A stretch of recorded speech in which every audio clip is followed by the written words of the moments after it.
वैद्यकीय संशोधन भाग 40 हिंदी वैद्य दिलीप गाडगिल पुणे आत्मतत्व।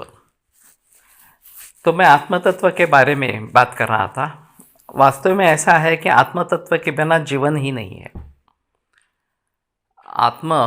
आत्मतत्व ये चैतन्य स्वरूप इस प्रकार का है और उसके बगैर केवल पंचमहाभूतों से संयोग से जीवन नहीं होता।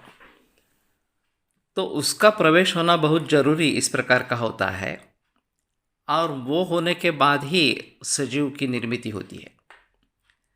लेकिन ये आत्मतत्व अपने साथ अपने कर्मों को लेकर आता है। वो भले बुरे किसी भी प्रकार के हो सकते हैं और उनके अनुसार हमारा दैव बनता है। अगर अच्छा कर्म है तो अच्छे फल मिलेंगे, अच्छा दैव रहेगा। अगर बुरा कर्म इस प्रकार का है तो बुरा फल मिलेगा और फिर हमें संकटों का सामना करना पड़ेगा या फिर दुख झेलने पड़ेंगे वगैरह वगैरह। इसके जरिए एक बात होती है कि जैसी करनी वैसी भरनी, कि जिस प्रकार का कर्म हम करेंगे उसके अनुसार हमें फल प्राप्त होता रहेगा। तो कम से कम बुरा कर्म प्राप्त न हो, इसलिए बुरे कर्म को टालना जरूरी है। समाज में पाप पुण्य की संकल्पनाएं स्थित है और परोपकारः पुण्याय पापाय परपीडनम, कि परोपकार जो है वो पुण्य के लिए कारण होता है और परपीड़ा जो है वो पाप के लिए कारण हो जाती है। और इनको हमें भुगतना ही पड़ता है, चाहे इस जन्म में हो या अगले जन्मों में हो। इस प्रकार से तो कम से कम पाप मत करें, यानी कि बुरा कर्म न होने के कारण कम से कम उससे जो दुख उत्पन्न होने वाला है वो तो नहीं रहेगा।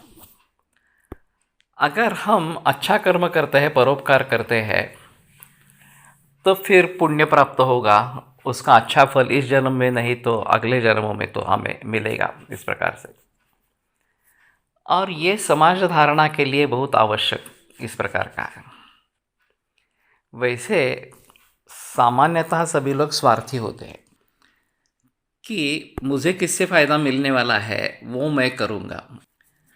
इसमें कोई गलती की बात नहीं है, ये ठीक है, स्वाभाविक प्रवृत्ति इस प्रकार की है। सिर्फ बात यह है कि अगर स्वार्थ के साथ हम परमार्थ भी करते हैं तो ज़्यादा अच्छा रहेगा। हमारी भी तरक्की होगी और समाज की भी तरक्की होगी। लेकिन अगर परमार्थ नहीं करते हैं, सिर्फ स्वार्थ करते हैं, तो वो स्वार्थ किसी दूसरे के दुख के लिए कारण नहीं होना चाहिए। सर्वेषाम अनुकूलतया वेदनीयम सुखम, सभी को जिसके अनुकूल वेदना निर्माण होती है वो सुख है। चाहे अच्छा संगीत हो, अच्छा चित्र हो, अच्छे विचार हो, जिनसे सभी को सुख प्राप्त होता है वो वास्तव में सुख है। प्रतिकूलतया वेदनीयम दुखम, और अगर प्रतिकूल इस प्रकार की वेदना निर्माण होती है तो वो दुख है। और वो हमें लोगों को, किसी को भी अगर इस प्रकार से दुख होता है तो ये अच्छा नहीं है। इसलिए हमें सजग होकर कम से कम पाप कर्म नहीं करना चाहिए, चाहे तो पुण्य कर्म कर सकते हैं इस प्रकार से।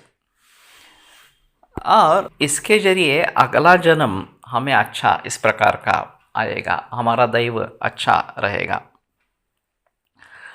और फिर ये बुरे कर्मों के फल को हमें भुगतना नहीं पड़ेगा।